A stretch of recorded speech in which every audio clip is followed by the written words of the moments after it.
previously on Life. Sustainable development is where dealing with degradation of an environment is seen by the people as affecting their health.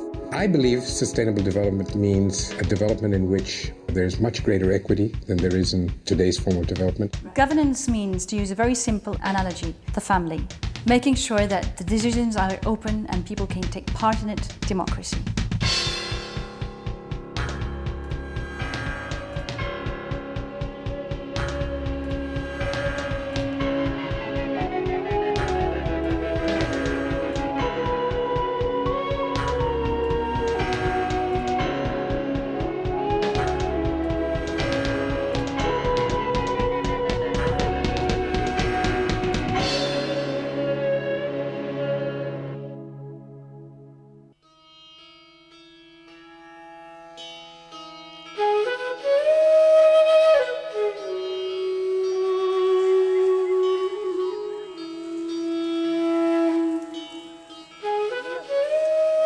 There was a devastating cyclone in 1991. After cyclone, people got a lot of relief. So people had a relief mentality. Everybody was looking that the ICDDR.B is the international organization. It has come.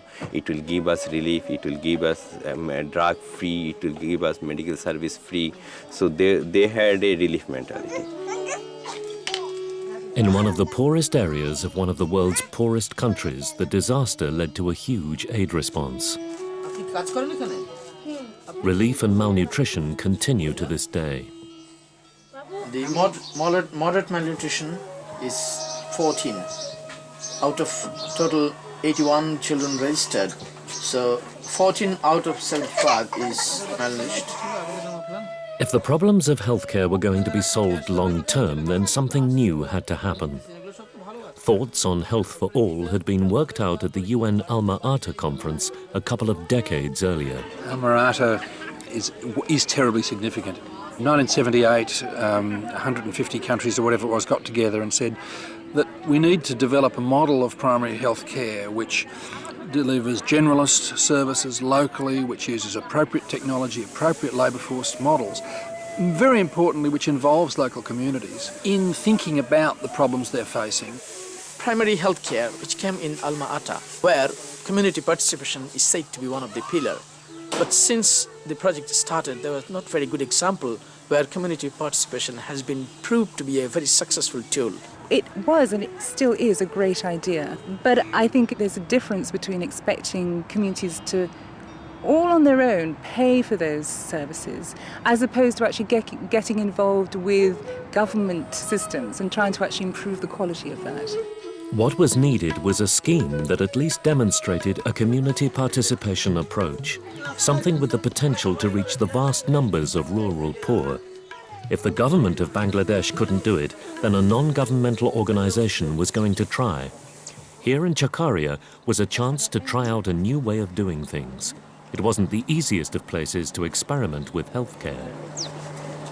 First off, the International Center of Diarrhoeal Disease Research, the NGO that wanted to set new healthcare precedents, had to measure what was there.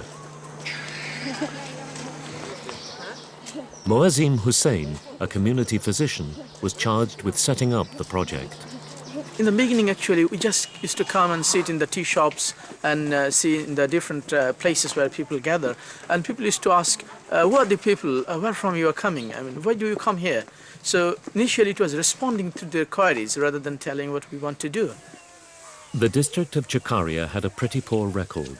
Most children, 60%, were sick during any 2-week period. Most were malnourished. Less than half were immunized against measles. There was little family planning. There was high infant and maternal mortality. Diarrhea was common. Dispensing medicine with unsterile needles was widespread. Few knew about food or water hygiene. Most didn't know the causes of iodine deficiency or night blindness. There was rickets and endemic malaria. People suffered vitamin deficiency, and that left them prone to disease. But collecting all this information was not easy.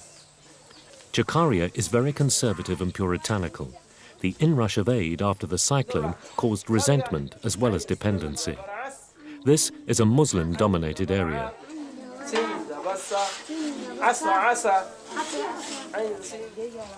Clerics were deeply suspicious about a project that talked of community control, modern medicine, and female involvement. This area was very conservative and fanatic, and the people has a mistrust about the NGOs. So they did not believe the health activities of the ICDDR.B. In the beginning, they were clearly used to tell about the story of East India Company. And they used to say, well, we have seen East India Company coming to this country for trades, and then they have take over the country. So we don't believe NGOs. I mean, these are the agents of the foreigners and the donor agencies.